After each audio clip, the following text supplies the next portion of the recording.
Jim, thanks for joining us. I know I'm regionally biased and this is Shrimp's play, but I thought that was a pretty good display and a pretty good game, and the score flattered them, but experience told.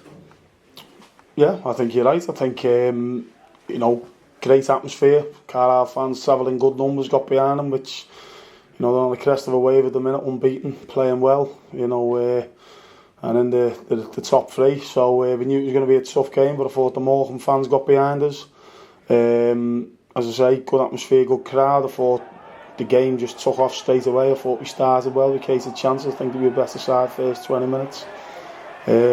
Both just got done on a little bit of game management with regards to a set-up from a deep free kick that was going to be pumped into our box. We didn't ring the edge of the box as good as we know we can do. I could just, I've just said on the radio there, I'll hold my hands up because Cole Stockton's assigned to pick up Tom Miller or Gillespie, the centre half, and none of them come up on that occasion, so I told Cole to stay up. But obviously someone else's job then's got to juggle around a little bit with regards to on the edge of the box. But I just, as soon as I said it, I knew what was going to happen, because I could just see Luke Joyce was square on the right hand side of the box and we had no one by him. And it was gutted, to be honest, because but that's one of them decisions that happen. I've told them everyone should juggle around accordingly.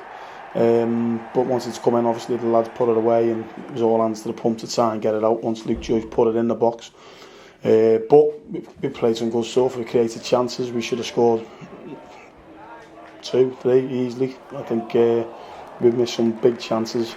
If you get the first goal, it could have been a different story, but even at 1-0 I thought we shaded the first half.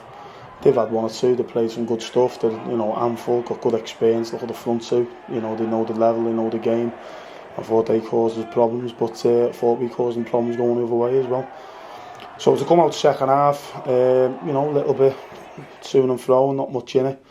I just thought Peter Murphy's played 90 on Tuesday. He's coming back from 2 major operations, and obviously a medical condition as well. We're depleted with regards to what we had available. I'm looking at him thinking he's played 90 Tuesday, we've got a big week coming up, and I just thought he hit a bit of a brick wall, so I had to change him, but I didn't have a natural centre midfielder on the bench apart from young Bentley, which would be a little bit unfair to plumb in a game like this. So we juggled the formation a little bit, but one of Peter's jobs was to front screen from the long throw, and I think we just didn't adapt to him missing. The information goes on, but again, we're making 3 changes, I think, throughout the game. They've made 3 changes, I think.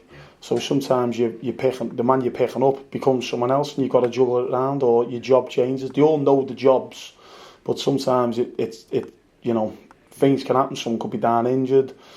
They might do something unexpected, but they all know the jobs within the roles and responsibilities with regards to set plays against, and we just switched off because Kev popped into Murph's job, but no one popped into Kev's job.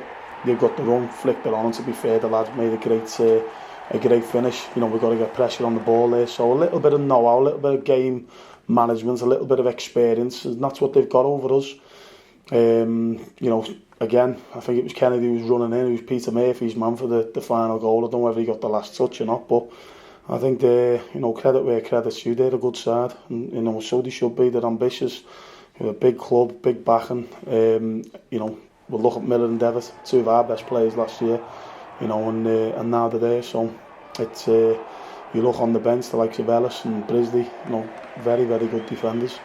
Would have them in my squad? Yeah, I would. But could we afford them? No, we couldn't. So sometimes that happens. I know it's not the be all and end all, but I think they had that edge on us today with regards to good decisions, experience, how they ran the clock down when they got the nose in front, and it was a professional performance by them. I don't think it was as good a side as the likes of Portsmouth or Doncaster, but they've got steady Eddies, 7, 8 out of 10 every week.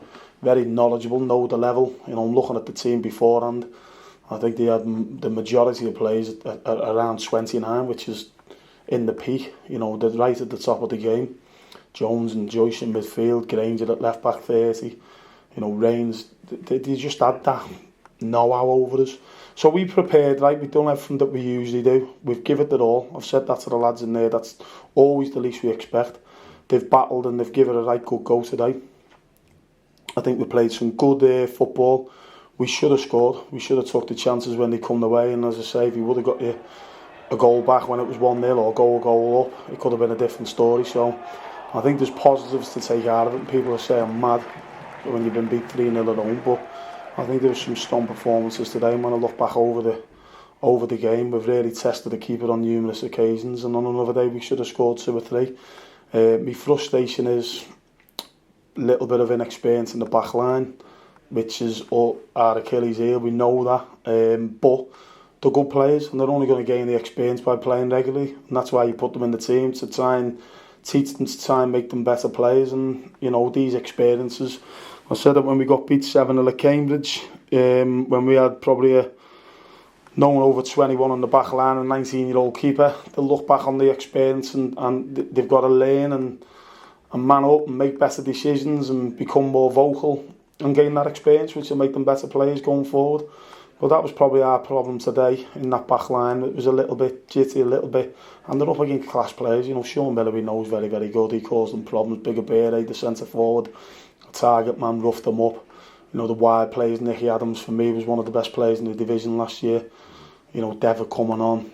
They've got class all over the park, and as I say, fair play to him. I think they'll be there or thereabouts. We give it our all. We've come up short. We know where it lies, what we need. But it's frustrating because over the last year or so, well, over the time I've been manager, there's things that you want to do differently, but sometimes your hands are tied. But what we do our best with what we've got, and we always give it our all. We work extremely hard. Myself, Kenny, all the backroom staff, the players have got a good togetherness and give it their all, and that's all I want from them. So I'll back them 100% as long as they give me that commitment on the pitch on match day. As I say, I'm gutted that we haven't even at least scored 1 goal to give the fans something to cheer today. But I'm proud for their efforts. But as I say, we know where it lies, what we want to do.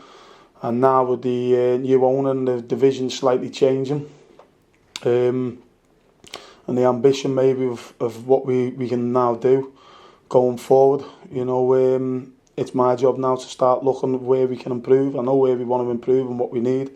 And maybe we'll be in a position to do that coming over the next few months and throughout the season.